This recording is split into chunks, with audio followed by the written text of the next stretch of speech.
الحمد للہ رب العالمین والصلاة والسلام علی حبیبہ محمد وآلہ وصحبہ اجمعین، اما بعد فاعوذ باللہ من الشیطان الرجیم، بسم اللہ الرحمن الرحیم۔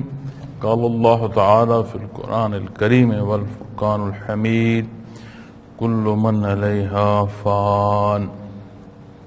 اللہم سبحانک لا علم لنا الا ما علمتنا انک انت العلیم الحکیم۔ مولایا صلی وسلم دائما ابدا علی حبیبک من زانت بہ الاسر۔ معزز سامعین کرام، السلام علیکم ورحمۃ اللہ۔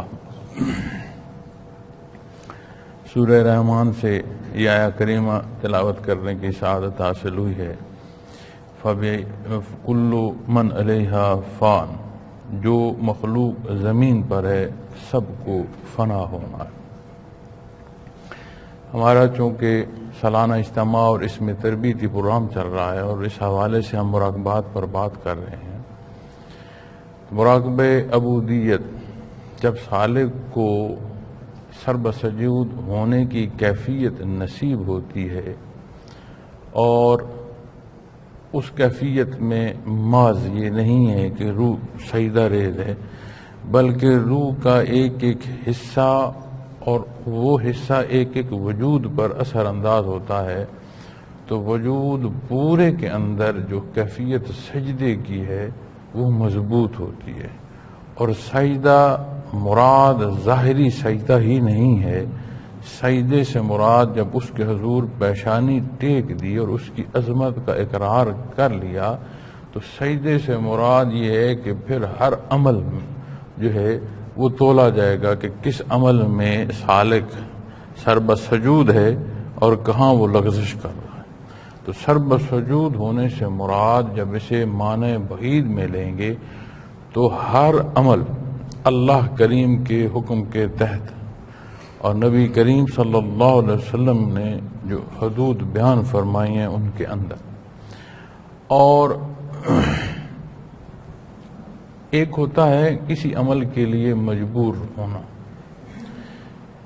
کہ بندہ مجبور ہے ظاہری طور پر، جیسے زندگی کے تسلسل کے لیے سانس ضروری ہے، یہ ہماری مجبوری ہے، ہمیں چاہیں یا نہ چاہیں۔ کئی دفعہ ایسا بھی ہوتا ہے کہ کہیں ایسی جگہ سے ہم گزر رہے ہیں جہاں ہوا میں بدبو ہے، اب سانس ہوا سے لینا ہے، ایسا نہیں ہو سکتا کہ انسان کہے کہ ہوا جو ہے یہ بدبودار ہے تو اس فضا سے میں سانس نہ لوں۔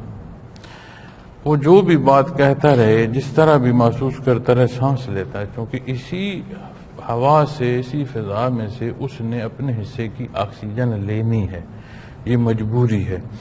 لیکن جب یہ کیفیت سجدے کی نصیب ہوتی ہے تو اس سے مراد یہ ہے کہ ہر عمل کے لیے جو انسان کے اندر نیت پیدا ہوتی ہے اور طلب پیدا ہوتی ہے اور ایک منزل مقرر کرتا ہے انسان ہر معاملے میں، اس کے ہر معاملے میں پورے ذوق کے ساتھ، پورے شوق کے ساتھ اور پورے اتباع کے پہلوؤں کو دیکھتے ہوئے ہر عمل میں وہ سجدہ ریز ہوتا ہے اللہ کریم کے حضور۔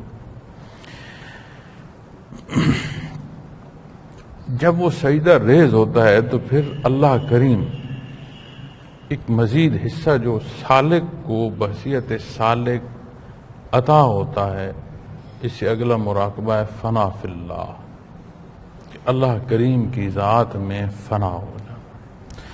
اب جب اللہ کریم کی ذات میں فنا کی بات آتی ہے تو یہاں جو ترجمہ ہے قرآن کریم جو ارشاد فرما رہا ہے، اس سے مراد جو ترجمہ میں کر رہا ہوں یہ مفہوم کے تحت کر رہا ہوں، اور جو قرآن کریم فرما رہا ہے جس کی تلاوت کی جا رہی ہے وہ یہ ہے کہ ہر شے کو جو عالم خلق کی ہے اسے فنا ہے۔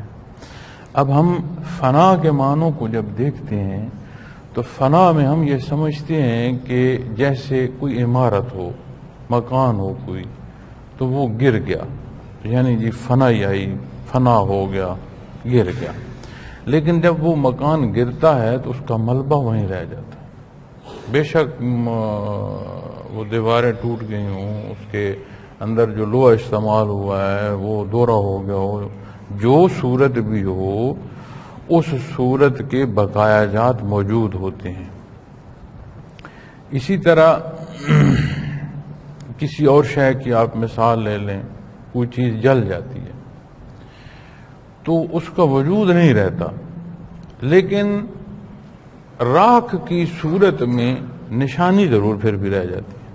کوئی اگر جلنے والی شے ہے جسے آگ جلا سکتی ہے اور اس کے اوصاف میں جلنے کے حصے بھی شامل ہیں اور آگ کو دسترس ہے کہ وہ اسے راکھ کر سکتی ہے، تو وہ راکھ کی صورت میں وہ ضرور نظر آئے گی۔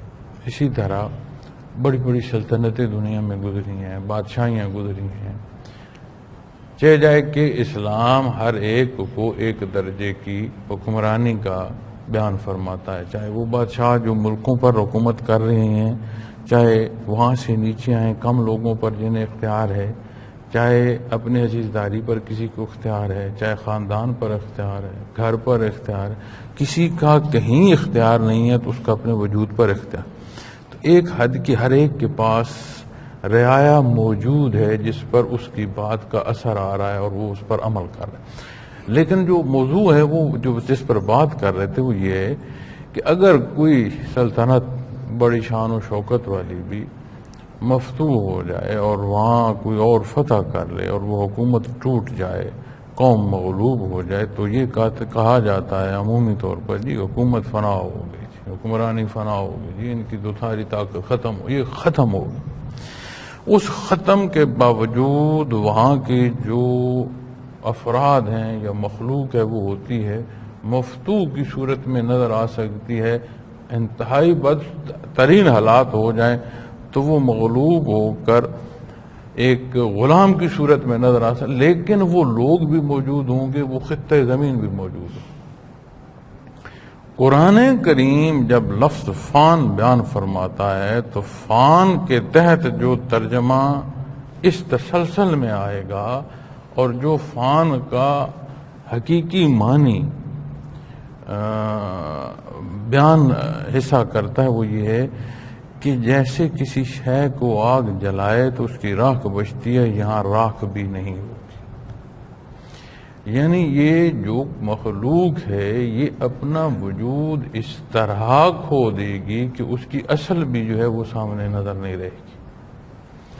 تو قیامت کی نشانیوں میں آپ دیکھیں یہ بڑے بڑے پہاڑ جنہیں اللہ کریم نے زمین میں ایک میخ کی صورت میں، اور قرآن کریم فرماتا ہے کہ اس لیے اس کو اللہ کریم نے ان میخوں کو زمین میں لگایا ہے تاکہ تمہیں زمین جو ہے وہ ہلا نہ دے، متزلزل نہ رہے، زمین کے اندر ایک استحکام رہے اور تمہاری زندگی آسان۔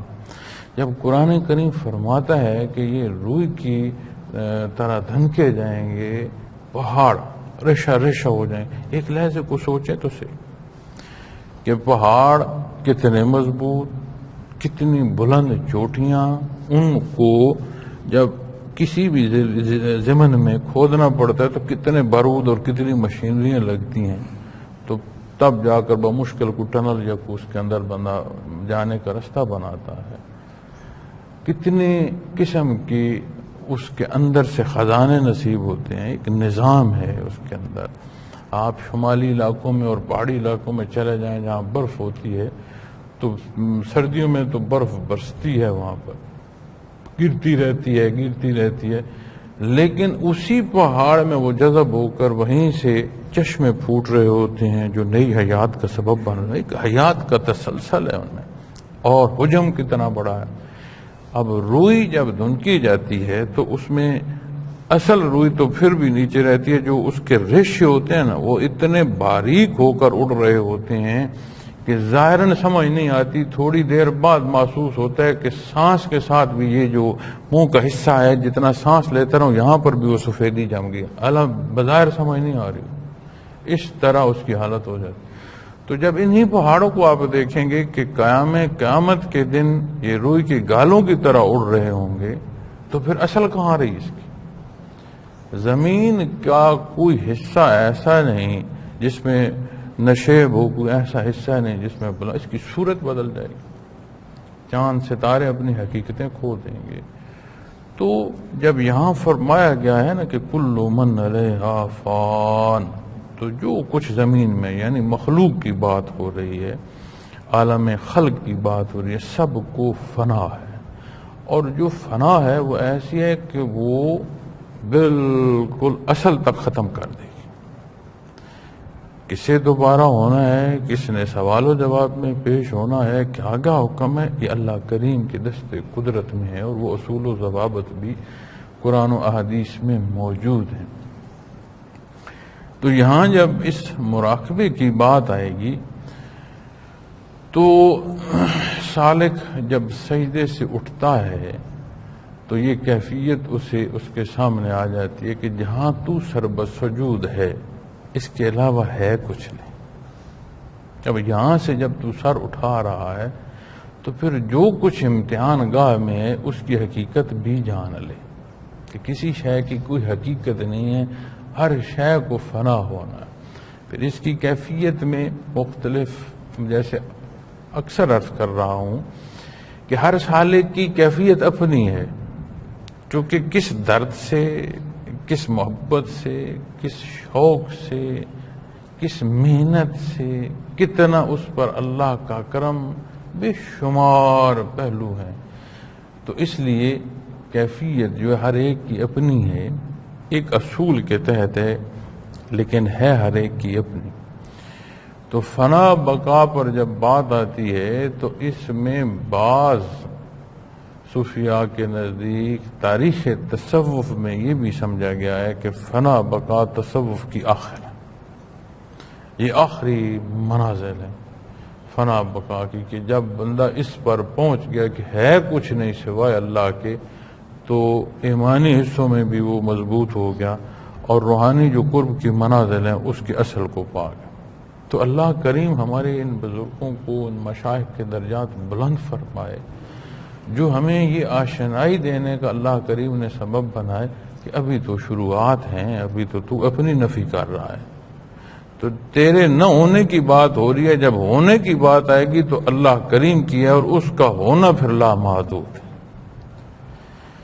تو منصور حلاج کی واقعات ملتے ہیں تصوف کے حوالے سے کہ جی وہ اس طرح بھٹی چڑھ گیا کہ اسے اپنی صورت نہ رہی، وہ ہر شے میں اللہ کریم کی ذات کو محسوس کرتا تھا، مفوق الحال ہو گیا، غالب ہو گیا اس پر کیفیت جو ہے۔ چونکہ یہ جو مراقبہ فنا فی اللہ ہے، آپ کبھی غور کیجئے گا، کبھی اکیلا مراقبہ فنا فی اللہ نہیں کرایا جائے گا۔ جس سالک کو بھی یہ مراقبات کرائے جائیں گے، اکٹھے کرائے جائیں گے، فنا کی کیفیت سے جب سالک گزرتا ہے تو مضبوط شیخ ساتھ نہ ہو تو وہ دماغی توازن بھی کھو سکتا ہے، اس کے حال جو ہے وہ مغلوب ہو سکتا ہے۔ اسی لیے جب فنا فی اللہ کرایا جاتا ہے تو بقا باللہ بھی کرایا جاتا ہے کہ جو کچھ اس کی ذات میں فنا ہو رہا ہے، جہاں بقا ہے وہ بھی قائم بالذات ہے، اسی کے سبب بقا بھی ہے، تو پھر واپس بندہ قائم ہو جاتا ہے اپنے معاملات میں۔ لیکن اس میں سے گزرتے ہوئے سالک کو جو حقائق سمجھ آ جاتے ہیں اس دنیا کے پیچھے، ان ضروریات کو پورا کرنے کے لیے جو ذرائع ہیں اس لالچ میں، اپنی ذات کی بڑھائی میں، کسی کے خوف سے، کسی کی محبت میں، کوئی شے ایسی نہیں ہے جسے میں اس قابل سمجھوں کہ اس کے تحت دائرہ اسلام سے میرا قدم باہر جائے۔ جو کچھ ہے وہ دین اسلام کے اندر ہے، اور جو ذات ہے وہ واحد ذات اللہ رب العالمین کی ہے، جو ہر ایک کا خالق، مالک، رازق، پالن ہار ہے۔ یہ نظام کائنات جو چل رہا ہے اسی کا ہے، اسی کے حکم سے چل رہا ہے، تب تک ہی چلے گا جب تک حکم ہے۔ اب جب سالک اس مراقبے میں ہوتا ہے اور اس تسبیح کو وہ پڑھتا ہے، روح اس تسبیح کرتی ہے، تو آہستہ آہستہ جو گرد و پیش ہے وہ اپنا وجود جو ہے اس کا ختم ہونا شروع ہو جائے۔ چونکہ خلق کی بھی یہ حقیقت نہیں ہے کہ کہیں کوئی را مٹیریل تھا تو اسے لے کر اللہ کریم نے جوڑ کر کسی چیز کی تعمیر فرمائی، تھا کچھ نہیں، نہ ہونے سے اشیاء کو وجود بخشا۔ تو بہت بڑا جواب ہے جو یہ کہتے ہیں کہ مر گئے تو خاک ہو گئے، تھے ہی نہیں تو اس نے پیدا فرمایا، جب ہو کر خاک ہو گئے تو واپس بنانے پر کیا اعتراض کرتے ہو؟ تو جب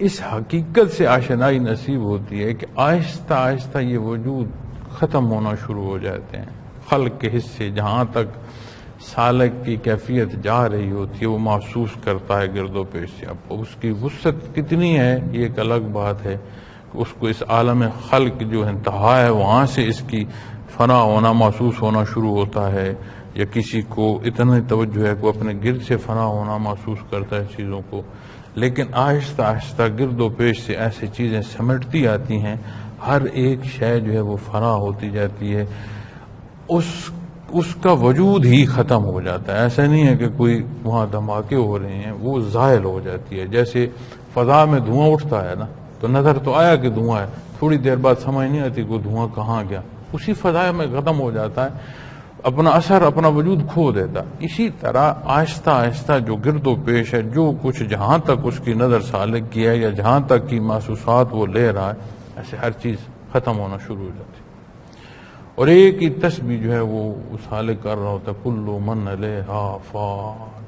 اور یہ حال ایسا ہوتا ہے کہ آتے آتے آتے آتے آخر سالک کی ذات پر بھی وارد ہوتا ہے، اور سالک کا جو وہ کیفیت جو اپنے وجود کی وہ بھی ختم ہو جائے، حتیٰ کہ کوئی روشنی ہے، حتیٰ کہ کوئی ایسے روشن ماحول ہے وہ بھی ختم ہو جاتا ہے، تاریکی میں بدلنا شروع ہو جاتا ہے، حتیٰ سے تاریکی رہ جاتی ہے، اور ایسی صورت ہو جاتی ہے کہ تاریکی کے وجود میں بھی نہیں رہتی۔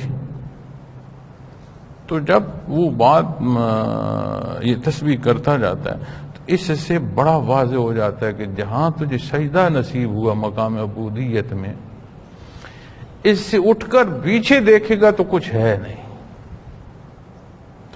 تو ہر ضرورت کے لیے سالک اللہ کی طرف متوجہ ہو جاتا ہے، اور جو واقعہ میں منصور حلاج کا عرض کر رہا تھا، چونکہ جب ہر چیز کی فنا کی طرف جاتے جاتے جاتے جاتے جاتے پھر آگے ایسے کوئی نہیں ملا جو اسے بقا بھی دکھا سکتا۔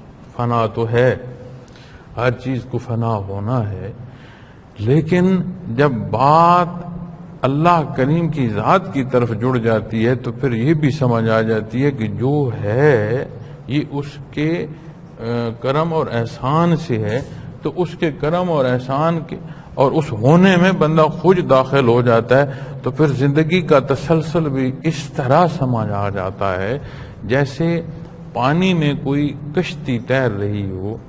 اب کشتی کو خشکی کا کوئی کام نہیں ہے، جب لفظ آپ کسی بھی شے کا کشتی کی صورت میں بیان کریں گے اور نام کشتی بولیں گے تو کشتی سے بولنے سے لے کر سننے والے تک جو بات اعلان ہو رہی ہے وہ یہ ہو رہی ہے کہ یہ وہ شے ہے یا وہ سواری ہے جو پانی میں رہتی ہے اور پانی کی ہے، اور اس کو بنایا ہی پانی کے لیے جاتا۔ اب کشتی پانی میں رہتی ہے، کشتی میں پانی آ جائے تو کیا صورت ہوتی ہے؟ کشتی غرق ہو جاتی، اپنا مقصد کھو دیتی۔ تو اسی طرح فرمایا جاتا ہے کہ دنیا میں انسان رہے لیکن دنیا میں ڈوب نہ جائے، غرق ہونا مقصود نہیں ہے، یہاں رہ کر تیر کر اپنے مقصد کو اور اپنی منزل کو پہنچنا ہے۔ تو یہ اللہ کا بڑا احسان ہوتا ہے کہ ان منازل تک پہنچنے کا سبب دے دے۔ ایسی ایسی محنتیں کرنے والے لوگ، ان کے حالات دیکھیں، جیسے منصور کی بات میں کر رہا تھا، تو اسے پھانسیاں دے دی گئیں، اسے ہوش نہیں رہا میں کیا کہنا، اسے وہ حقیقت نظر تو آ رہی تھی کہ جو کچھ اللہ ہے اللہ کی ذات ہے، ہر طرف اللہ کی ذات ہے۔ وحدت الوجود کو تو وہ بول رہا تھا، الفاظ ایسے بول رہا تھا جسے ظاہری جو ہے وہ فقہ پر اطلاق آ جائے گا، وہ تو مفوق الحال ہو گیا تھا۔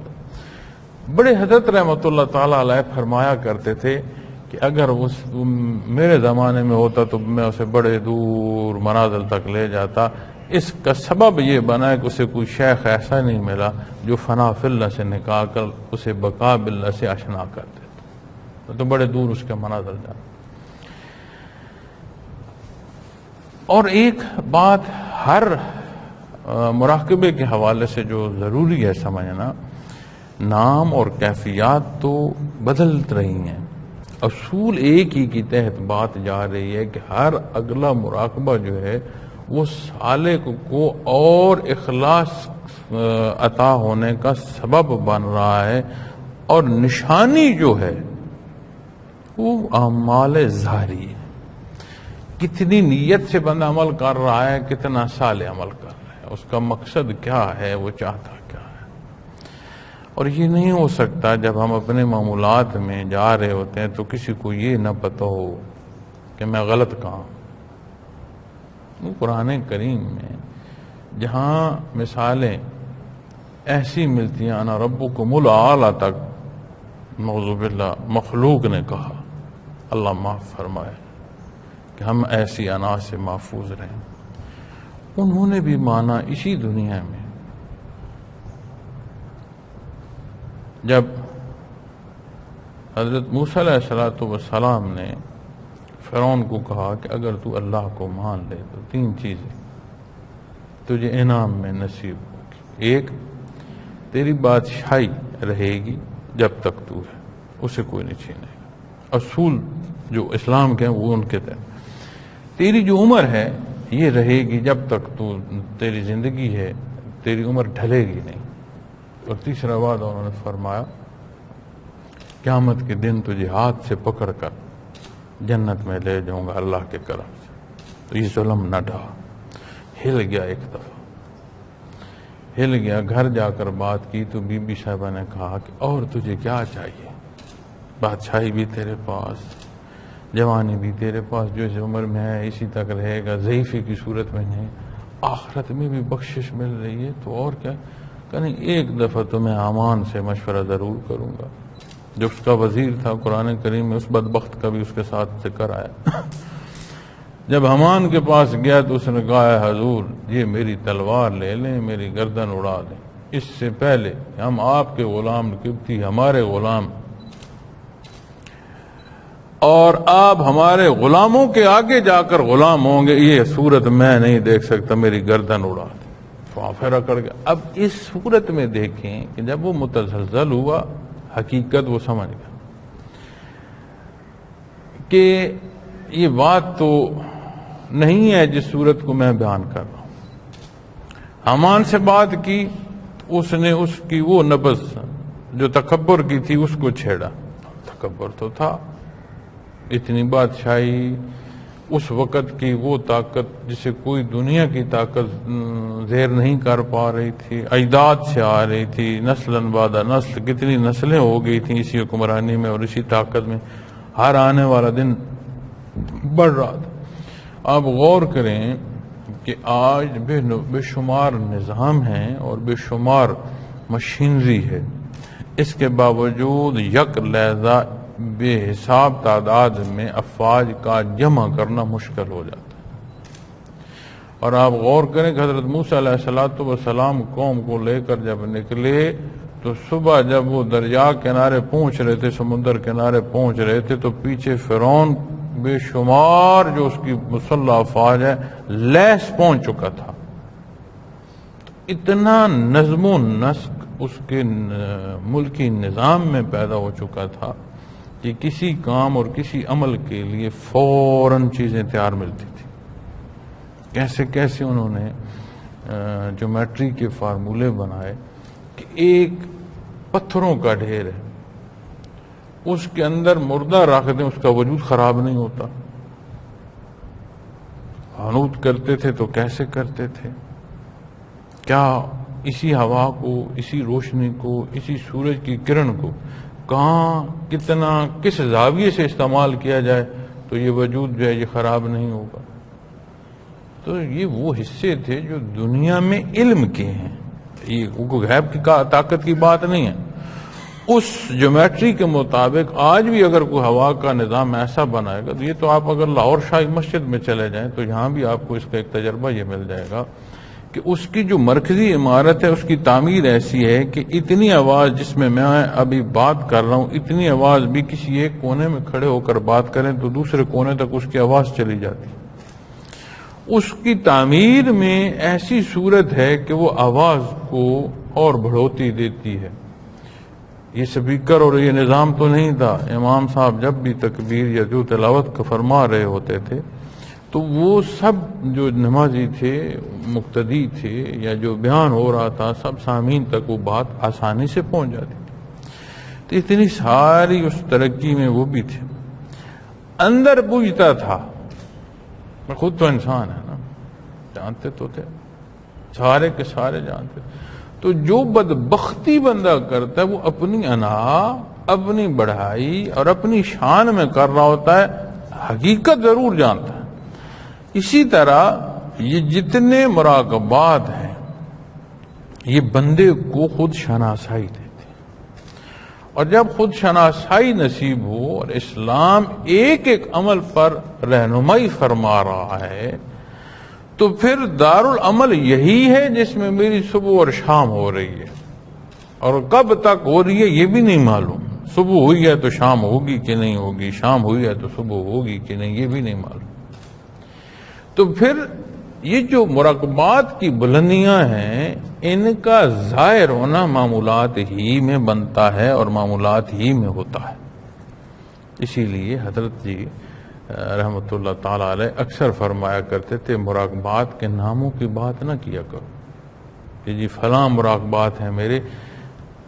بات کرنے کو نہیں کہتے تھے، فرماتے تھے مراقبات کی بلندیوں کو نہ گنا کرو، اپنے معمولات کو دیکھو. جس کو یہ خواہش ہے کہ میرا سبق جو ہے وہ کہاں پر ہے، اپنے معمولات کو دیکھ لے، اپنے معمولات میں کتنا خالص پن ہے. تو جس طرح وہ مثال میں عرض کر رہا تھا کہ فرعون نے انکار کیا، مان کر انکار کیا، مانا اپنے لالچ کو سمجھ گیا، انکار اس لیے کیا کہ یہ جو ظاہری حالات ہیں اسے نہ چھوڑ سکا. تو جب اس کا فنا ہونا سالک کو محسوس ہونا شروع ہو گیا تو یہ کیسے ممکن ہے کہ وہ معمولات زندگی میں آیا اور اسے جو غلط کر رہا اسے نہ پتہ ہو کہ میں غلط نہیں کر رہا. جتنا قرب نصیب ہو رہا ہے اتنا سوال بڑا بھی ہو رہا ہے. نہ جاننے پر سزا کم ہے اور جان کر غلط کرنے پر سزا بڑھ جاتی ہے. تو جب یہ حقائق کھلتے جاتے ہیں کہ یہ تو ہے کچھ نہیں، تو صرف یہ نہیں رہتا کہ بندہ عبادات کی طرف یا بہتری اور بھلائی کی طرف پھنس کر یا مجبوری کی طرف آتا ہے کہ اب زندہ تو رہنا ہے سانس لینے کے لیے. نہیں، اس کے اندر ایک شوق پیدا ہوتا ہے، ایک محبت پیدا ہوتی ہے. اور بندگی جو ہے یہ اس کی جو بلندیاں اور اصل ہے وہ شوق ہے کہ بندہ اللہ کے حضور سر بسجود نماز کو گیا، اگلی نماز کا منتظر ہے. اب یہ صورت ہمارے سامنے ہے کہ نماز کے انتظار میں ہم ہوتے ہیں یا جو نماز ادا کر رہے ہیں کتنا جلد اسے ختم کریں اس تیزی میں ہوتے ہیں. دونوں صورتیں ہمارے سامنے ہیں. اب کسی سے بحث کی ضرورت نہیں، اپنا حال دل کھول لے ہر بندہ تو اس کے سامنے ہے میں کیا کر. ہم کلام کرتے ہیں تو اس کلام میں چونکہ کسی بھی انسانی عمل میں یا جذبہ محبت کے کسی نہ کسی پہلو کو ہوتا ہے یا نفرت کے یا سختی کا جو کوئی نہ کوئی پہلو غصے کا ہے وہ ہوتا ہے. ہر عمل کے پیچھے محرک کے طور پر ان دو جذبات میں سے کوئی ایک کیفیت ہوتی. کسی کو پکارا، کہیں اپنا نام بیان کیا، کہیں سے ضرورت طلب کی یا کسی جستجو کو گئے، اپنے آپ کو اس پیمانے پر رکھ لیں، سمجھ آ جائے گی. اور یہ جو میں عرض کر رہا ہوں نا کہ بندہ جانتا نہیں، بڑا خوب جانتا ہے میں جو کسی کو بلا رہا ہوں یہ کس لیے بلا رہا ہوں، جو جا رہا ہوں تو کیا نیت کے جا رہا ہوں، بندہ بڑا خوب جانتا ہے. ایسا نہیں ہے کہ وہ نہیں جان رہا، تبھی تو سزا ہے کہ جانتے بوجھتے زیادتی کرتا چلا جا رہا ہے. اور اس جاننے کے سبب میں تو اللہ کریم نے پورا قرآن کریم عطا فرما دیا. اور نبی کریم صلی اللہ علیہ وسلم نے جب قرآن کریم کی یہ آیا کریمہ الیوم اکملت لکم دینکم، یہ آیا کریمہ تلاوت فرمائی اور جب یہ نازل ہوئی کہ اللہ کریم نے دین اسلام تمہارے لیے مکمل بھی فرمایا اور پسند بھی فرمایا، تو صحابہ نے بڑی مبارک ایک دوسروں کے دی، چونکہ انتظار رہتا تھا کہ یہ معاملہ پیش آیا، اس معاملے میں کیا حکم ہے، نبی صلی اللہ علیہ وسلم کیا فرمائیں گے. آپ انتظار فرماتے تھے کہ اللہ کریم کیا پسند فرماتے ہیں، تو ایک تسلسل تھا. تو جب یہ آیا کریم آئی تو سب نے بڑی خوشی کی کہ اللہ کریم نے اصول و ضوابط مکمل کر دیے ہیں، اب ہمیں اس پر عمل کرنا ہے، اور کوئی یہ سوال نہیں اٹھے گا کہ کس عمل کو یا کس چیز کو کس طرح اختیار کیا جائے. تو سب مبارکیں دے رہے تھے، گلے مل رہے تھے. تو اسی اثنا میں کسی نے پوچھا کہ حضرت ابوبکر صدیق نظر نہیں آئے. تو نبی صلی اللہ علیہ وسلم کے حوالے سے جب بات آئے گی آپ کا تذکرہ مبارک ساتھ ضرور آتا. اسی طرح صحابہ کرام رضوان اللہ علیہم اجمعین کو بھی نبی صلی اللہ علیہ وسلم کے بعد کوئی ذات جو محبوب تھی تو حضرت ابوبکر صدیق رضی اللہ تعالیٰ عنہ کی ذات تھی. اور یہ وہ ذات ہے جس ذات کے بارے میں نبی کریم صلی اللہ علیہ وسلم نے ارشاد فرمایا کہ کوئی ایسا نہیں ہے جس نے کو میرے ساتھ نیکی یا کوئی میرے ساتھ اچھائی کی اور اسے میں نے بدلہ نہ دیا سوائے حضرت ابوبکر صدیق، ان کا بدلہ اللہ نے دیا. تو اتنا قرب انہیں نصیب ہوا. تو لا محالہ جب بات آپ صلی اللہ علیہ وسلم کی آئے گی تو آپ کے ساتھ جس کو کیفیت نصیب ہے تعلق کی عظمتیں، حضرت بکر صدیق رضی اللہ تعالیٰ عنہ. تو حضرت بکر صدیق کسی کو نہ ملے، صحابہ دیکھنے شروع ہو گئے تو کہیں ایک کونے میں کہیں کسی جگہ زاروں قطار رو رہے. حضرت خوشی ہے، لوگ مبارکیں دے رہے ہیں اور آپ رو رہے ہیں. فرمایا یہ دنیا اس قابل نہیں ہے کہ نبی کریم صلی اللہ علیہ وسلم یہاں جلوہ افروز ہے. اگر دین مکمل ہوگا، آپ کی ذمہ داری مکمل ہوگی، آپ دنیا سے پردہ فرما جائیں گے. تو اللہ نے میرے اور آپ کے لیے نبی کریم صلی اللہ علیہ وسلم کو مبعوث فرمایا، جو باعث رحمت ہے، خالق کی مخلوق کی طرف جو رحمت ہے اس کا. کلام ذاتی سے نوازا، شعور دیا، ہر شے دی. کیسے ممکن ہے کوئی کہے مجھے نہیں معلوم، میں غلط بول رہا ہوں یا غلط کر رہا ہوں. یہاں کوئی دیکھے نہ دیکھے، جس کا حکم ہے اور جس کے پاس جا کر جواب دینا ہے وہ ذات خوب دیکھ رہی ہے. تو سالک جب ان کیفیات میں بڑھتا چلا جاتا ہے تو حقائق کھلتے چلے جاتے ہیں. اور اگر اس سارے کے ہونے کے باوجود ہمارے اعتبار ایک دوسرے پر نہیں ٹھہر رہے، ہمارے معاملات ایسے ہیں، تو سوچیں اگر یہ بھی نصیب نہ ہوتا تو ہمارا حال کیا ہوتا. دو پہلو ہیں نا کسی بات کو بھی دیکھنے کے. ایک پہلو کے ذکر کر رہے اس سے نکلو، غلطی سے نکلو کہ تم اللہ کی یاد میں. دوسرا پہلو ہے کہ جو یہ غلطی اس یاد کے ساتھ ہم سے ہو رہی ہے، نہ کر رہے ہوتے تو ہم کہاں غرق ہو گئے ہوتے. لیکن یہ جواز نہیں ہے اچھائی کی طرف نہ جانے کے لیے. یہ سوال ہے، سوال بنتا چلا جا رہا ہے. پھر ہر شے کی جب فنا آتی ہے تو انسان کو ظاہری طور پر اپنا وجود بھی فنا ہوتا، کچھ نہیں رہتا. عرض کر رہا ہوں کہ اندھیرے کا وجود کا جو اندھیرے کا صورت ہے اس میں بھی کچھ ہو جاتا ہے. اندھیرا بھی یہ نہیں کہہ سکتا کہ ہاں اندھیرے میں میرا وجود ہے، ایسی صورت ہو جاتی. تو جب یہ صورت ہو جاتی ہے تو یہ کیسے ممکن ہے کہ یہ سمجھ نہ آئے کہ میں کیا کر رہا ہوں. اللہ رب العالمین ہمارے حال پر رحم فرمائے اور یہ چیزیں، یہ نزاکتیں سمجھنے کی توفیق عطا فرمائے. نظام حیات، اس کا تسلسل، اس میں سے گزرنا، ذیلی موضوعات جہاں تک میں چلتا جاؤں جتنی طوالت بات میں کرتا جاؤں ہو سکتی ہے، کیونکہ یہ حقائق ہیں، کوئی کہانیاں نہیں ہیں. ہم سارے اس میں زندگی بسر کر ساری باتوں کو واپس اس پر لے آؤں کہ یہ حقائق کیفیات قلبی کھول کر رکھ دیتے ہیں، کہاں تم تجاوز پر ہو اور کہاں تم حق پر. تو یہ وہ صورت ہے جو ہمیں درکار ہے. حضرت جی کے پاس کسی سالک کی کوئی کمی بیشی کی شکایت کسی نے لگائی، دیکھیں جی یہ ذکر کر رہا ہے اور پھر بھی یہ غلطی کرتا ہے، تو ہنس پڑے. فرمایا اگر ذکر کے بعد یہ کچھ کر رہا ہے تو اگر اتنا ذکر نہ کرتا تو سوچو پھر کیا ہوتا.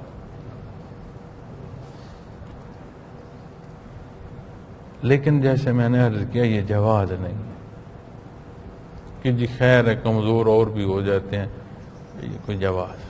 ایک ہی بات ہے کہ اللہ کریم کے حکم کی تعمیل نصیب ہو، صدق کے دل سے ہو، اصول وہ جو نبی کریم صلی اللہ علیہ وسلم نے ہمیں تعلیم دے دی ہے. جس دنیا کو دیکھ کر اللہ سے اور دین اسلام جو اللہ کا حکم ہے اس سے دور ہونا ہے، سالک کو وہ نظر آ جاتا ہے کہ اس کا وجود ہی کوئی نہیں. جب خود نہ رہا تو خواہشات کہاں رہیں؟ جب خواہشات دیکھتی ہیں کہ جن چیزوں کی خواہش کرنی ہے ان کا وجود نہیں رہا تو خواہشات کہاں رہیں؟ جب چیزوں کو گرد و پیش کا وجود ختم ہو گیا ان کی ضروریات کی بات کہاں رہی؟ تو یہ تسلسل ہی ٹوٹ جاتا ہے جو تجاوز کا ہے، جو لالچ کا ہے، جو ہمیں اس دلدل میں اتارتا ہے. تو رہنا تو پانی میں ہے بھی. ایسی صورت رہا جائے کہ اس پانی پر کشتی کی صورت ملے، اسی کشتی میں پانی آیا تو وہ غرق. تو رہنا تو اسی دنیا میں ہے، لیکن جب مقصود رضا باری تعالیٰ ہوگی تو یہ جو زندگی کی کشتی ہے اسے یہ دنیا غرق نہیں کر سکے گی. اللہ کریم کی حفاظت بھی نصیب ہو جاتی. تو اللہ پاک یہ کیفیت ہمیں اس پہلو سے کہ یہ حقائق کی دنیا ہمارے سامنے ہمہ وقت واضح رہیں نصیب فرمائے، توفیق عطا فرمائے کہ ہم اپنی اس زندگی میں جو فرصت ہے اسے اللہ کی رضا کے لیے بسر کر لیں. اور بہت بلندی کی بات ہے، اللہ اس کا حال نصیب فرمائے. تو انشاءاللہ کل اگلے مراقبے پر جو بقا باللہ کا ہے اس پر بات ہوگی. اور یہاں جو مسئلہ آتا ہے کہ وحدت الوجود یا وحدت الشہود، میں نے بھی جہاں کہیں سنا بات کا عقدہ نہیں کھلتا، سمجھ نہیں آتی، گانٹھیں نہیں کھلتی. اتنی خوبصورتی سے حضرت بیان فرما دیتے تھے اور آسان اور چند فکروں میں بات کی سمجھ آ جاتی. تو انشاءاللہ اس موضوع پر بھی بات کریں گے. اور اسی سے متصل جو اگلی آیا کریمہ ہے، چونکہ قرآن کریم میں جب رکوع شروع ہوتا ہے تو موضوع کے تحت بھی جو موضوعات آ رہے ہوتے ہیں ان کی ابتدا ہوتی ہے. تو پہلے مراقبے کا جو ابتدا تھی وہ پہلے تھی، تسبیح بعد میں تھی. اور یہاں جب بات آتی ہے فنا فی اللہ کی تسبیح کے حوالے سے تو اس رکوع کی ابتدا ہی یہیں سے ہو رہی ہے. اور متصل جو آیا کریمہ ہے وَيَبْقَى وَجْهُ رَبِّكَ ذُو الْجَلَالِ وَالْإِكْرَامِ، یہ بقا باللہ کی ہے. کیونکہ یہ جب فنا کی بات آئے گی تو پھر بقا کی بات ضرور آئے گی. تو اور بقا وہ ہوگی جو اللہ کی عطا ہے. تو اس تسلسل میں انشاءاللہ اگلا جو گزارشات ہیں اس حوالے سے تربیت کل عرض کروں گا. اللہ کریم کو منظور ہوا تو انشاءاللہ. وآخر دعوانا الحمدللہ رب العالمین.